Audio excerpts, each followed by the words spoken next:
And even though this is coming from Dr. Finn's games that normally offers some lighter weight games, Alpujarras is going to be a little bit more on the heavier side, and I think it's going to be the heaviest game that they have offered. And this is a game that plays 2 to 4 players and takes about 45 to 60 minutes to play, and in this game players are tree farmers trying to earn the most coins by harvesting and selling fruit. Players are going to be taking their turns performing their actions on their turns, and the way that the actions work in this game is really interesting because each player is going to have a mule token on the tiles that will be around the perimeter of the board, and these tiles can be mixed up and randomly placed each game to give you some different options from game to game. But the way that this works is that on your turn you'll be able to move your mule forward, and whichever space you stop on you'll be able to perform the actions there, and there can be 1 or more actions on a given space. But the catch here is that the player whose mule is the furthest behind is always the active player. So if you move really far up on the action track, then it's going to be a little while before you get a turn again because the other players might be moving up more slowly. And this is a mechanism that I really love because the players will have to balance how badly that they want a particular action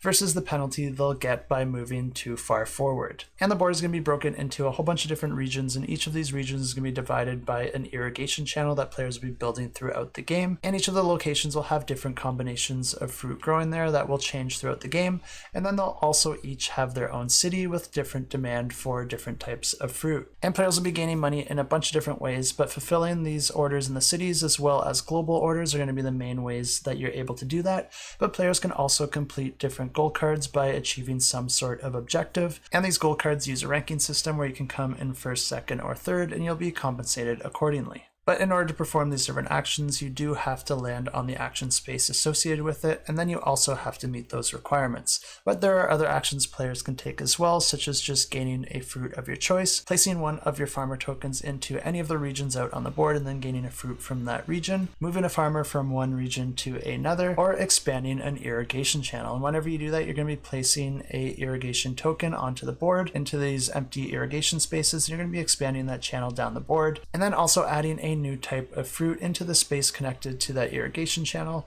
which will now produce that type of fruit within that region. And when you do this, you also get to gain a fruit from that region right away, but there is also one more action, and that is known as the harvest action. And whenever you trigger this action, then you're going to be gaining fruit for having the most farmers in each of the different areas. And the game continues like this, and then the player with the most money at the end of the game wins the game.